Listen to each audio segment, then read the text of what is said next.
شریف کے الفاظ ہیں کہ دعا مومن کا ہتھیار ہے۔ اس سے پتہ چلتا ہے کہ دعا کے ذریعے دشمنوں پر غلبہ حاصل ہوتا ہے۔ میں نے قرآن پاک کی آیت پڑھی، اللہ تعالیٰ ارشاد فرما رہا ہے کہ اے پیغمبر محمد صلی اللہ علیہ وسلم، جب آپ سے میرے بارے میں میرے بندے پوچھیں، سوال کریں، وَإِذَا سَأَلَكَ عِبَادِي، جب میرے بندے آپ سے میرے بارے میں سوال کریں تو آپ کہہ دیجئے کہ میں قریب ہوں۔ جب دعا کرنے والے دعا کرتے ہیں تو میں ان کی دعا کو قبول کرتا ہوں۔ یہ اللہ تعالیٰ کا وعدہ ہے کہ اللہ تعالیٰ دعا کرنے والوں کی دعاؤں کو قبول فرمائے گا۔ ایک مسلمان کی دوسرے مسلمان سے ہمدردی کا یہ تقاضا ہے کہ جب کسی مسلمان پر کوئی آفت اور مصیبت آئے تو جہاں تک ہو سکے دوسرا مسلمان اس کی مدد کرے، اور اگر مدد کرنے کی کوئی سبیل نہ ہو تو کم از کم یہ ہو کہ وہ اللہ تعالیٰ سے اس کی بارگاہ میں اس مسلمان کے لیے دعا کا اہتمام کریں۔ اس وقت ہمارے فلسطین کے مسلمان بھائیوں پر سخت ترین حالات ہیں، ان پر مظالم کے پہاڑ توڑے جا رہے ہیں۔ ہمارے یہاں ہمارے ملک میں کہیں اکا دکا مسلمان شہید ہو جاتے ہیں تو ہمارے دل کو درد ہوتا ہے اور ہونا چاہیے، لیکن آپ غور کیجئے کہ ایک دو نہیں، تقریباً 7,000 سے زیادہ مسلمان پچھلے چند دنوں میں شہید ہو چکے ہیں۔ 7,000 سے زیادہ مسلمان شہید ہو چکے ہیں، ان کے گھروں کو گرایا جا رہا ہے، ان کے آشیانے اجاڑے جا رہے ہیں، چھوٹے چھوٹے معصوم بچوں تک کو شہید کیا جا رہا ہے۔ آپ وہ دردناک تصویریں دیکھ نہیں سکتے جو وہاں سے نکل کر آ رہی ہیں۔ آپ غور کیجئے کہ ایک باپ کس طرح اپنی خون میں نہائی ہوئی اولاد کی لاشیں اٹھا رہا ہے، ایک بیوی اپنے شوہر کی خون میں نہائی ہوئی لاش دیکھ رہی ہے، ماں باپ اولاد کو رخصت کر رہے ہیں، اولادیں ماں باپ کے جنازے اٹھا رہی ہیں، یہاں تک کہ ایک ایک خاندان کے 20 افراد تک شہید ہو گئے۔ پورا خاندان اللہ کے راستے میں شہید ہو گیا، کوئی ایک فرد بچا، کوئی ایک بچہ باقی بچا۔ اور صورتحال یہ ہے کہ ظلم برابر بڑھتا جا رہا ہے۔ ایسا نہیں ہے کہ ایک دن ظلم ہوا، 2 دن ظلم ہوا، تیسرے چوتھے دن رک گیا، ظلم برابر بڑھ رہا ہے، اور دنیا کی ظالم طاقتیں اسرائیل کو شہ دے رہی ہیں کہ وہ مزید مظالم ڈھائے۔ اور صرف مسلمانوں پر ظلم کا مسئلہ نہیں ہے، یہ بھی سمجھ لیجیے، وہاں پر مسلمانوں کا قبلہ اول ہے، مسجد اقصیٰ ہے، جس سے ہر مسلمان کی محبت اور عقیدت جڑی ہوئی ہے۔ وہ روئے زمین کی دوسری مسجد ہے۔ بخاری شریف میں حدیث ہے، حضرت ابو ذر غفاری رضی اللہ تعالیٰ نقل کرتے ہیں کہ میں نے حضرت نبی کریم صلی اللہ علیہ وسلم سے سوال کیا کہ اللہ کے رسول، روئے زمین پر سب سے پہلی مسجد کون سی قائم ہوئی؟ حضور نے فرمایا مسجد حرام، یعنی خانہ کعبہ۔ پھر میں نے پوچھا اس کے بعد دوسری مسجد کون سی بنی؟ تو آپ نے فرمایا مسجد اقصیٰ، مسجد اقصیٰ جو فلسطین میں ہے، قبلہ اول ہے۔ فرمایا مسجد اقصیٰ۔ میں نے پھر پوچھا ان دونوں کے درمیان فاصلہ کتنا ہے، مدت کتنی ہے، یعنی مسجد حرام اور مسجد اقصیٰ کے درمیان کتنی مدت ہے، کتنا فاصلہ ہے؟ تو آپ نے فرمایا 40 سنۃ، 40 سال کا فاصلہ ہے، یعنی مسجد حرام کی بنیاد پڑنے کے 40 سال کے بعد مسجد اقصی بنائی گئی. حضور صلی اللہ علیہ وسلم نے اس کی طرف رخ کر کے نمازیں پڑھی. وہ قبلہ اول ہے. حضور صلی اللہ علیہ وسلم کو معراج میں جب لے جایا گیا آپ نے وہیں انبیاء کی امامت فرمائی ہے. حضرت انس رضی اللہ تعالیٰ بیان کرتے ہیں کہ نبی کریم صلی اللہ علیہ وسلم نے معراج کے سفر کے سلسلے میں ارشاد فرمایا کہ میرے پاس ایک سفید براق لایا گیا، سفید رنگ کا براق لایا گیا اور اس پر مجھ کو سوار کر کے مسجد اقصی پہنچایا گیا. پھر میں نے اس جانور کو وہاں باندھا جہاں انبیاء اپنے جانور باندھا کرتے تھے، اور پھر میں مسجد میں داخل ہوا اور میں نے نماز پڑھی. یہی وہ مبارک مقام ہے جہاں حضرت نبی کریم صلی اللہ علیہ وسلم نے انبیاء کی امامت فرمائی ہے، اور وہیں سے آپ آسمانوں پر تشریف لے گئے ہیں. فلسطین کا پورا خطہ، پورا علاقہ مبارک سرزمین ہے. قرآن پاک میں ہے سبحان الذی اسری بعبدہ لیلا من المسجد الحرام الی المسجد الاقصی الذی بارکنا حولہ. قرآن خود کہہ رہا ہے کہ ہم نے اس پورے علاقے کو بابرکت بنایا ہے، ہم نے وہاں ارد گرد بہت برکتیں رکھی ہیں. وہ انبیاء کی سرزمین ہے، وہاں بڑے بڑے پیغمبر آئے ہیں، بڑے بڑے پیغمبر وہاں آرام فرما رہے ہیں. وہ پورا علاقہ برکتوں اور رحمتوں کا علاقہ ہے. آج ظالموں نے اسی علاقے کو مسلمانوں کے خون سے لہو لہان کر دیا ہے، اور دنیا کے بڑی بڑی وہ طاقتیں جو انسانیت کی دہائی دیتے پھرتی ہیں آج وہ اس ظلم میں برابر کی شریک ہیں. کوئی اس ظلم کو روکنے کے لیے آگے نہیں آ رہا ہے. خود مسلمان ملکوں کا حال یہ ہے کہ وہ اس ظلم کو طاقت کے ساتھ روکنے کے لیے آمادہ نہیں. صرف وہ بیان دے رہے ہیں، صرف باتیں بنا رہے ہیں، صرف دعوے کر رہے ہیں. آپ یقین مانیے کہ اس وقت فلسطین کے مسلمان تنے تنہا اپنی لڑائی لڑ رہے ہیں.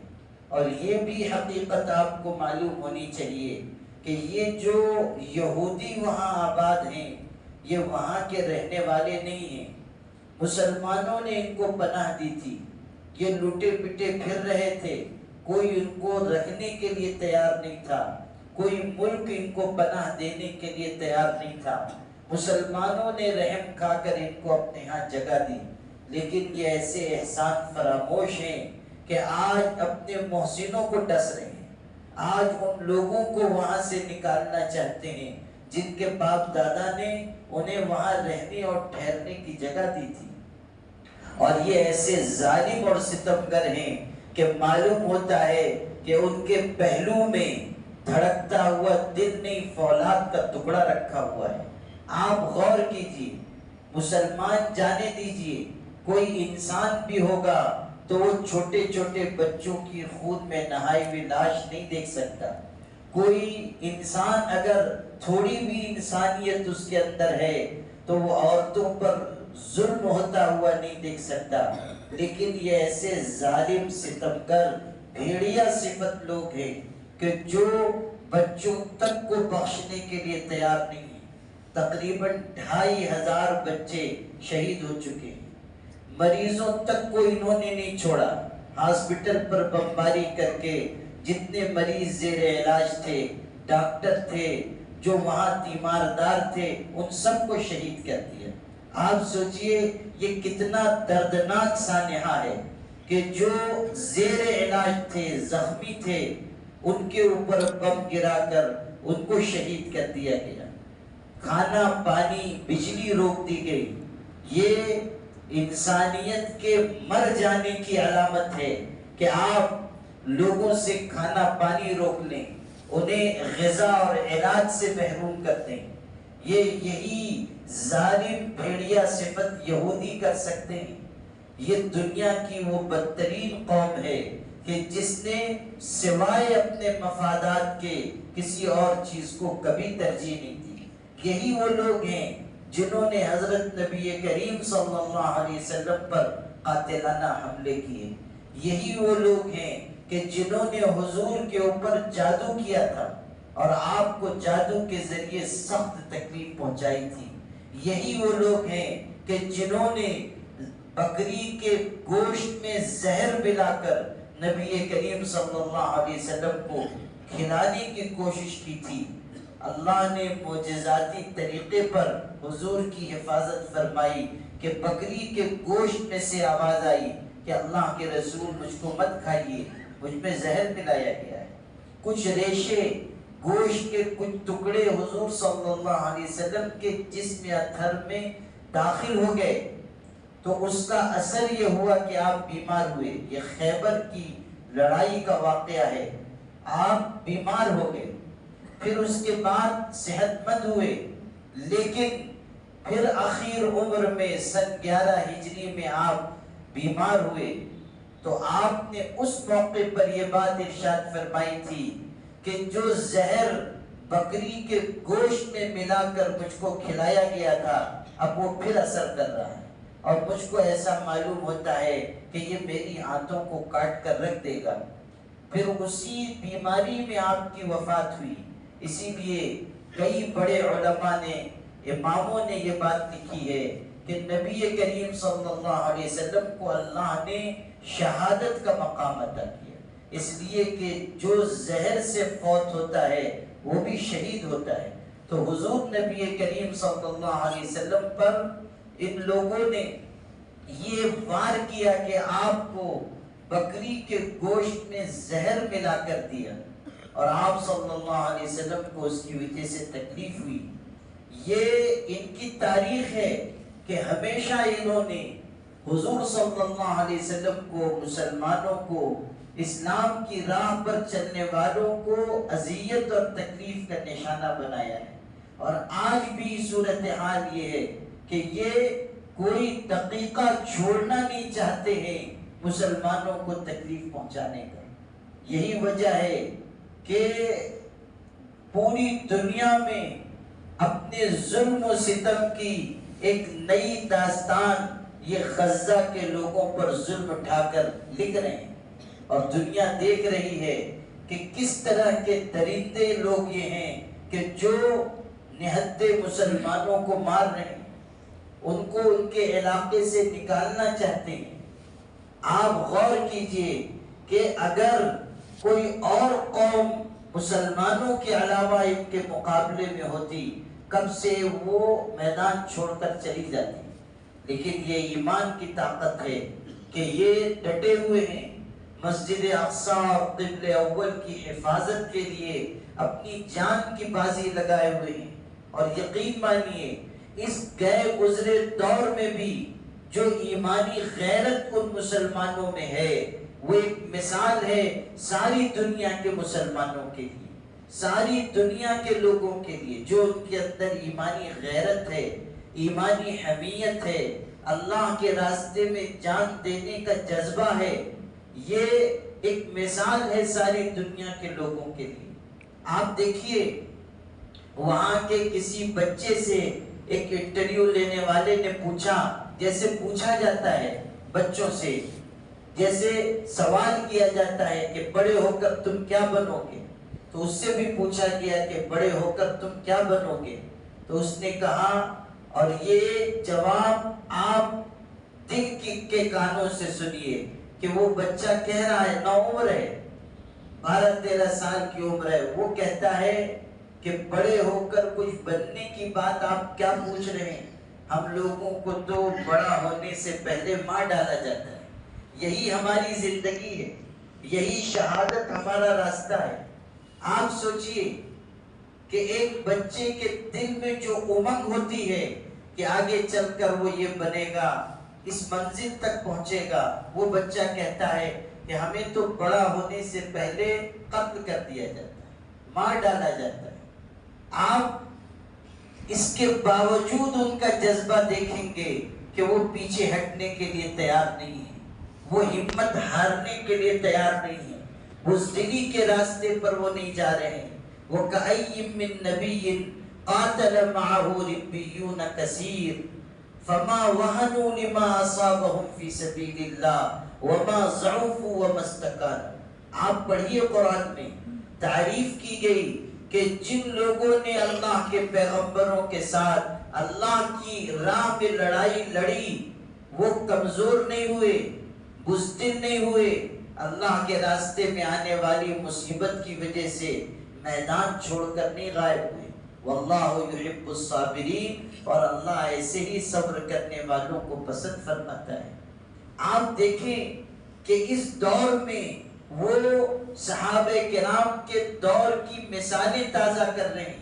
ایک شخص کا ویڈیو وائرل ہو رہا ہے، آپ دیکھیں گے کہ وہ موت اور زندگی کی کشمکش میں ہے، بم کے حملے میں شدید زخمی ہوا ہے اور اس کو اسٹریچر پر رکھ کر لوگ ہاسپٹل کی طرف تیزی سے لے کر جا رہے ہیں، اور اس وقت عین ایسے موقع پر جب کہ وہ موت اور زندگی کی کشمکش میں ہے، وہ اپنے آپ کو خطاب کر کے قرآن پاک کی وہ آیتیں پڑھ کر اپنے آپ کو تسلی دے رہا ہے جس میں صبر کی ترغیب کی گئی۔ قرآن کی آیتیں پڑھ رہا ہے کہ اللہ نے صبر کرنے والوں کے لیے بے حساب اجر کا وعدہ کیا ہے، اپنے آپ کو تسلی دے رہا ہے کہ اگر میں اللہ کے راستے میں دم توڑ گیا تب بھی اللہ مجھ کو جنت عطا کرے گا، جنت میرا انتظار کر رہی ہے۔ حضرت عمار ابن یاسر رضی اللہ عنہ حضور کے صحابی ہیں، آپ سب جانتے ہیں کہ ان کے گھر والوں پر بہت ظلم ہوا۔ ان کی والدہ حضرت سمیہ اسلام کی راہ میں شہید ہونے والی پہلی خاتون ہیں، ان کے پورے خانوادے پر ظلم کے پہاڑ توڑے گئے، اور وہ زمانہ مسلمانوں کی بہت کمزوری کا تھا۔ نبی کریم صلی اللہ علیہ وسلم جب ان کے گھر والوں کے پاس سے گزرتے تھے اور یہ مظالم دیکھتے تھے تو آپ ارشاد فرماتے تھے صبراً یا آل یاسر فإن موعدکم الجنہ، اے یاسر کے گھر والوں صبر کرو، جنت تمہارا انتظار کر رہی ہے، جنت تمہارا انتظار کر رہی ہے۔ وہی جذبہ آج آپ دیکھیں کہ اسی جذبے کا عکس ان کی زندگی میں ہے کہ وہ کہہ رہے ہیں کہ اگر میں شہید بھی ہو گیا تو اللہ کی بنائی ہوئی جنت میں مجھ کو جانا ہے، شہادت میرے لیے مصیبت نہیں۔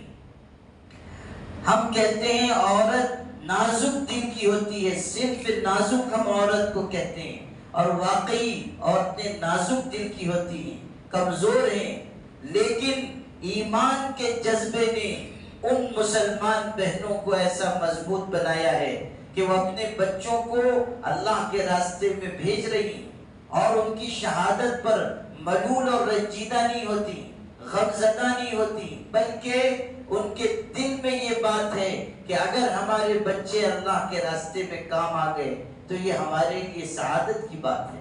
حضرت خنسہ رضی اللہ عنہ کے بارے میں حضور کی صحابیاں ہیں، آپ سے فیض پایا ہے، بہت بڑی شاعرہ تھیں، اور جاہلیت کے زمانے میں ان کے بھائی صخر کا انتقال ہوا تھا۔ جب وہ کافر تھی اس وقت وہ اپنے بھائی کو یاد کر کر کے روتی تھی، ان کی یاد میں اشعار پڑھتی تھی، یذکرنی طلوع الشمس صخرا واذکرہ لکل غروب الشمس، اس طرح کے اشعار اپنے بھائی کی یاد میں پڑھتی تھی۔ لیکن جب مسلمان ہوئی تو ایمان نے ان کے اندر یہ قوت پیدا کی کہ غزوہ یرموک کے موقع پر اپنے 4 جوان بیٹوں کو لے کر آئیں اور اپنے بیٹوں سے کہا جس طرح تم ایک ماں کی اولاد ہو اسی طرح ایک باپ کی اولاد ہو، کل صبح جب لڑائی لڑی جائے گی اگلی صفوں میں لڑنا، پیٹھ مت دکھانا، شہادت پانا۔ چنانچہ اگلے دن ان کے بچے لڑے، ایک شہید ہوا، اس کی لاش لائی گئی، دوسرا شہید ہوا، اس کی لاش لائی گئی، تیسرا شہید ہوا، اس کی لاش لائی گئی۔ جب چوتھا بیٹا ان کا شہید ہوا تو لوگوں نے یہ خیال کیا کہ ایک ماں کے لیے یہ صدمہ ناقابل برداشت ہے کہ آخری بیٹا بھی شہید ہو گیا، ان کو خبر دینی ہے یا نہیں دینی ہے، اس پر آپس میں بات ہوئی۔ پھر لوگوں نے کہا کہ نہیں، خبر دے دینی چاہیے۔ چنانچہ چوتھے بیٹے کی لاش لائی گئی، ان کو خبر دی گئی کہ آپ کا یہ بیٹا بھی شہید ہو گیا۔ تو اس ماں نے کیسا ایمانی جواب دیا، اس وقت کہا الحمدللہ الذی اکرمنی بشہادتہم، اللہ تیرا شکر ہے تو نے ان کی شہادت قبول کر کے مجھ کو شہیدوں کی ماں بننے کا شرف عطا کیا، مجھ کو شہیدوں کی ماں بنایا۔ الحمدللہ الذی اکرمنی بشہادتہم، یہ صحابیات کا جذبہ تھا۔ آپ اس کی مثال دیکھیں گے فلسطین کی بہنوں میں، وہاں کی ماؤں میں۔ آپ اندازہ کیجئے کہ ان کے دل ایمان کی حلاوت سے کس طرح آشنا ہے۔ اتنی سخت بمباری ہو رہی ہے، ایسے سخت حالات ہیں، اپنے بچوں کو بچانے کے لیے بھی ان کو نکلنا پڑتا ہے، تو آپ دیکھیں کہ وہ برقعے میں، حجاب میں نکلتی ہیں، وہ پردہ کر کے نکلتی ہیں، یعنی اسلامی شریعت کا حکم اس حالت میں بھی وہ چھوڑنے کے لیے تیار نہیں۔ یہ جذبہ انسان کو آگے لے جاتا ہے۔ آپ یہ بھی دیکھیں کہ ایک شوہر شہید ہو گیا، ایک بیوی کے لیے تو دنیا اندھیری ہو گئی، لیکن جذبہ ایسا ہے کہ بیوی اپنے شہید شوہر کے سرہانے بیٹھ کر کہہ رہی ہے، مصطفیٰ نام ہے شوہر کا، نام لے کر کہتی ہے کہ آپ اللہ کے راستے میں شہید ہو گئے، آپ نے مجھ کو شہادت کے راستے میں شکست دے دی، آپ نے مجھ کو ہرا دیا، لیکن میرا وعدہ ہے کہ میں اپنے ان بچوں کو اللہ کے راستے میں لڑنے کے لیے تیار کروں گی، اور یہ پھر آپ کی طرح یہ بھی اللہ کے راستے میں شہید ہوں گے۔ آپ سوچئے، یہ اس عورت کا جذبہ ہے جس کو ہم صرف نازک کہتے ہیں، جس کو ہم کمزور کہتے ہیں۔ ایمان ایسی طاقت انسان کے اندر پیدا کرتا ہے، یقین ایسی طاقت انسان کے اندر پیدا کرتا ہے۔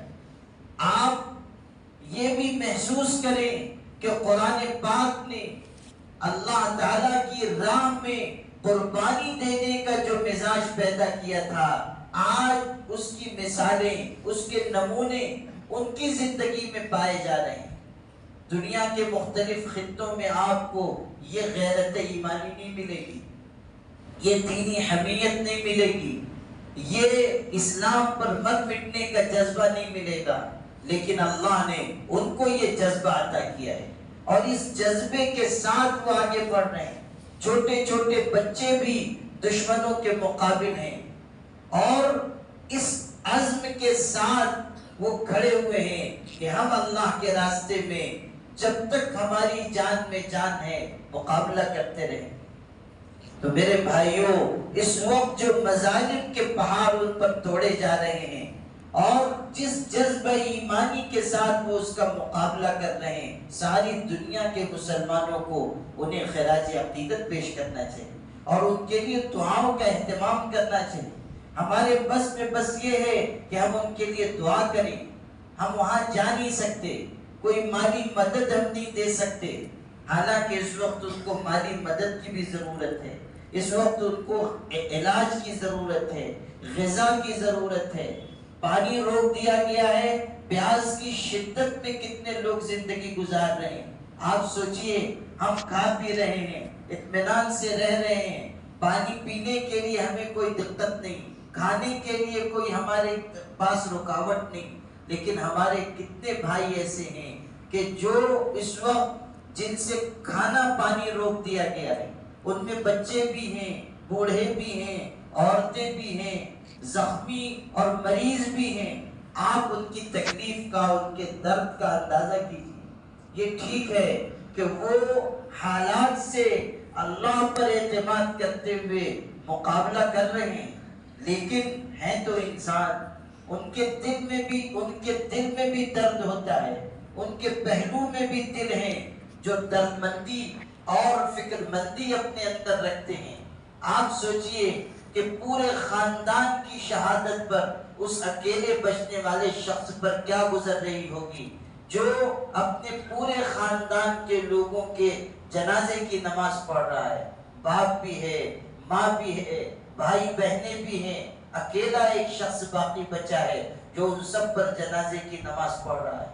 آپ دیکھیں کہ ایسے واقعات بھی ہوئے کہ بچوں کو کفن تک میسر نہیں آیا، باپ اپنے بچے کے جنازے کی نماز پڑھ رہا ہے اور اس کے بیٹے کو سفید کفن بھی نصیب نہیں۔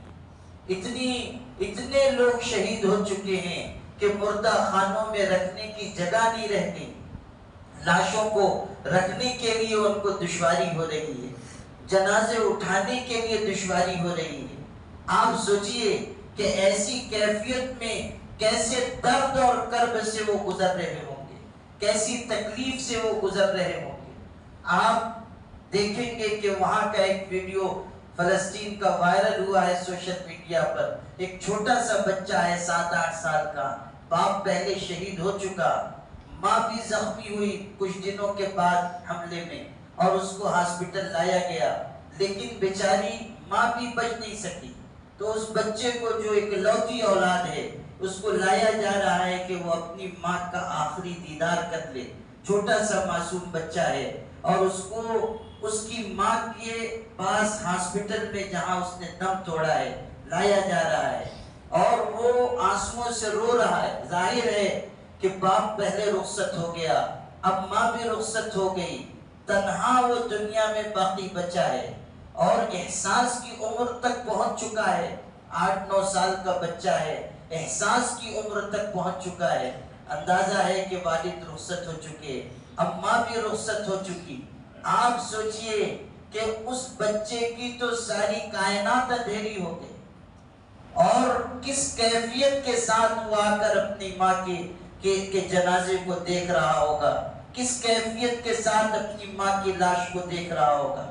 ہم اس درد کو محسوس کریں جو باپ اپنی اولادوں کے جنازے اٹھا رہے ہیں، وہ ان کا درد وہی محسوس کر سکتے ہیں جن کو اللہ نے صاحب اولاد بنایا ہے، جن کو اللہ نے بچے دیے ہیں۔ وہ سمجھتے ہیں کہ باپ کے دل میں کیسی الفت اور محبت اولاد سے ہوتی ہے، کیسا تعلق اولاد سے ہوتا ہے، لیکن اپنے چھوٹے چھوٹے معصوم بچوں کو سخت زخمی حالت میں یا شہادت کے بعد ان کے جنازے اٹھا کر وہ لوگ لا رہے ہیں۔ یہ ان کے اوپر آنے والی ایسی آزمائش ہے جس کا قلق، جس کا کرب ہمارے دلوں میں بھی محسوس ہونا چاہیے۔ نبی کریم صلی اللہ علیہ وسلم کا ارشاد ہے، ساری دنیا کے مسلمان آپس کی محبت کے اعتبار سے ایک جسم کی طرح ہیں، اگر پیر کے تلوے میں بھی کانٹا چبھے گا تو پورا جسم تکلیف محسوس کرے گا۔ آج اگر ان پر حالات ہیں، ہمیں بھی اس کرب، اس تکلیف کو اپنے دل میں محسوس کرنا چاہیے، اور امریکی اسرائیلی مصنوعات کا بائیکاٹ کرنا چاہیے۔ ہم یہاں رہتے ہوئے یہ کر سکتے ہیں اور ہم کو کر کے دکھانا چاہیے۔ پوری دنیا کے مسلمانوں کو ہمدردی کے اظہار کے طور پر امریکی اسرائیلی مصنوعات کا بائیکاٹ کرنا چاہیے۔ اسی طرح دعاؤں کا اہتمام کریں، صدقے کا اہتمام کریں، روزہ رکھ کر دعا کریں، خواتین کو گھروں میں متوجہ کریں۔ اللہ نے دعا میں بہت طاقت رکھی ہے، اللہ نے اپنے ذکر میں بہت طاقت رکھی ہے۔ یہ آیت کریمہ جو ہم نے پڑھی ہے، اس کی برکت سے اللہ مصائب اور مشکلات کو ختم کر دیتا ہے۔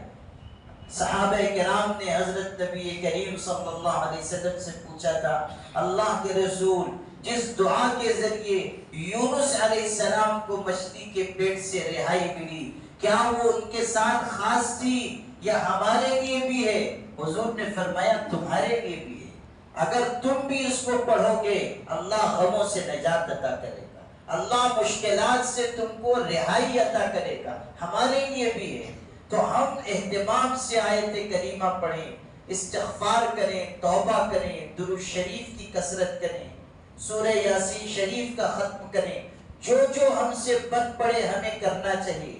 یاد رکھیے، بے غیرت مسلمان ہمیں نہیں بننا چاہیے، بے حس مسلمان ہمیں نہیں بننا چاہیے، ہمیں ایسا مسلمان بننا چاہیے جیسی تعلیم ہمیں ہمارے آقا حضرت محمد مصطفیٰ صلی اللہ علیہ وسلم نے دی ہے۔ ہمارے دل میں درد ہو، مسلمانوں کے لیے تڑپ ہو، ان کے حالات کے سلسلے میں ہمارے دل میں فکر مندی ہو۔ اسی لیے آج ہم جمع ہوئے، آیت کریمہ کا ورد بھی ہوا، درود شریف اور استغفار بھی پڑھا گیا، اور اب ہم سب اللہ کے حضور میں دعا مانگیں گے توجہ کے ساتھ، یقین کے ساتھ، اللہ تعالیٰ کی طرف تضرع اور ابتحال کے ساتھ، عاجزی کے ساتھ گڑ گڑا کر دعا مانگیں۔